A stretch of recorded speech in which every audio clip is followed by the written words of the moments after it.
So మన అమ్మవారి temple ఎంత ప్రకాశవంతంగా ఉందో, ఇది మన ఫస్ట్ డే తీసిన వీడియో అది. సో ఇప్పుడు మా అమ్మాయి చిరంజీవి శ్రవ్య మానసగా మన వడల్లో కార్యక్రమాలు మొదలుపెట్టి 15 ఏళ్ల నుంచి అగస్తేశ్వర స్వామి టెంపుల్లో ఫస్ట్ ప్రోగ్రాం ఇచ్చింది. ఆ తర్వాత మన అమ్మవారి గుడి పునఃప్రారంభం రోజున ఎలా అయితే తన గ్రూప్తో పాటు తను పెర్ఫామ్ చేసింది. అప్పుడు ఓన్లీ చిరంజీవి శ్రవ్య మానస భోగిరెడ్డిగానే ఉంది. ఒక 1 వీక్ బ్యాక్ అమ్మవారి దయ వల్ల తన పడ్డ కష్టానికి PhD కంప్లీట్ అయ్యింది. ఇప్పుడు డాక్టర్ శ్రవ్య మానస అయింది మీ అందరి ఆశీస్సులతో. సో చాలా మందికి అంటే తపన ఉంటుంది కోర్సెస్ చేయాలని. ఏదైనా ఒక రంగంలో ఉన్నప్పుడు ఆ రంగంలో ఉన్నతమైన స్థాయికి వెళ్ళాలి అన్నప్పుడు అంతే కష్టపడాలి. ఆ కష్టం వెనుక చెప్పలేని అగాధాలు ఉంటాయి. ఇక్కడ అవన్నీ దాటుకొని చిరంజీవి శ్రవ్య మానస ఇవాళ డాక్టర్ శ్రవ్య మానస అయింది.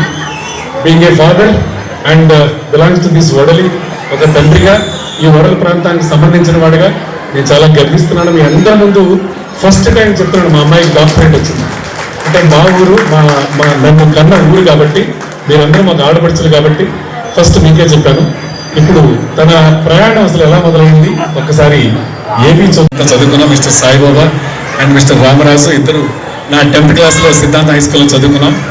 వాళ్ళిద్దరు ఇవాళ మా చిరంజీవి శ్రవ్య మానస శిష్య బృందంతో ఈ కార్యక్రమం చూడడానికి ఇచ్చేశారు. సో వాళ్ళ అభినందనలు ఏదో తెలుస్తారంట. మీ పర్మిషన్తో జస్ట్ ఒక్కసారి వాళ్ళు ఏదో షాల్ ఏదో వేస్తారంట, షాల్ పాపకి. అది అవగానే మళ్ళీ మన కార్యక్రమంకి వెళ్దాం. చిరంజీవి డాక్టర్ శ్రవ్య మానస ఒకసారి వేదిక మీదకి రావాలి. లలిత,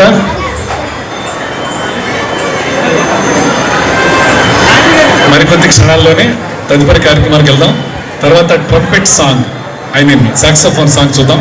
మీరు రెడీ అయిపోండి, వచ్చేసేయండి. మీ సాంగ్ ప్రాక్టీస్ చేయండి, మీరు వచ్చేయండి. రాజు వీళ్ళిద్దరు నా బెస్ట్ ఫ్రెండ్స్ 10th క్లాస్లో.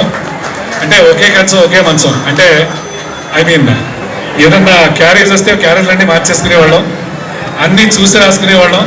సో మొన్నే 42 సంవత్సరాలకు సంబంధించి రీయూనియన్ చేసాం సిద్ధాంతంలో. దాదాపు 70 మంది వాళ్ళ ఫ్యామిలీతో సహా వచ్చారు. అప్పటి నుంచి మళ్ళీ మా రిలేషన్ మళ్ళీ కంటిన్యూగా అవుతూనే ఉంది. Thank you so much mister Ramaraju garu and Saibaba. Thank you. అయిందా? యా, ఓకేనమ్మా. Thank you Sai. Raju, thank you so much. Thanks అలా. తర్వాత అంశం దేవి స్తుతి. ఇది ఆల్మోస్ట్ మన భారతదేశంలోనే కాకుండా మలేషియా, దుబాయ్, అబుదాబిలో కూడా ప్రదర్శనలు ఇవ్వడం జరిగింది. దీంతో పాటుగా ఇటీవలనే మా సంస్థ అంటే 2005లో స్థాపించడం జరిగింది సుమధుర ఆర్ట్స్ అకాడమీ అని, సంగీత నృత్యానికి సంబంధించి 20 సంవత్సరాల వేడుకలు మొన్న డిసెంబర్లో జరిగాయి శిల్పకళా వేదిక హైదరాబాద్.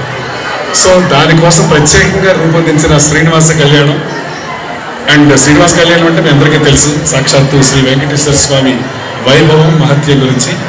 దాంతో పాటుగా ప్రళయాంతరాడి ఒక కాన్సెప్ట్ శ్రావ్య రూపొందించడం జరిగింది. మనిషికి పంచభూతాలకు ఉండే సంబంధాలు ఏంటి, అవి ఏ రకంగా మనం పంచభూతాలను వాడుకుంటున్నాం, ఎలా అయితే మళ్ళీ మనం అశ్రద్ధ చేస్తున్నాం, మరి ఇలాగే కంటిన్యూ చేస్తూ ఉంటే భావితరాల పరిస్థితి ఏంటి అని ఆలోచింపదగ్గట్టుగా ఉండేటువంటి ఒక కాన్సెప్ట్తో దాన్ని తయారు చేయడం జరిగింది. సో అది కూడా త్వరలోనే మన వడలి గ్రామంలో తిరుమల తిరుపతి దేవస్థానం వారి శ్రీనివాస కళ్యాణం జరగబోతోంది. అప్పుడు మనందరం చూడబోతున్నాం శ్రీనివాస కళ్యాణాన్ని. Thank you. అండ్ ప్రళయాంతర కార్యక్రమాన్ని కూడా చూద్దాం. ఇప్పుడు తర్వాతి పాఠం చూద్దాం.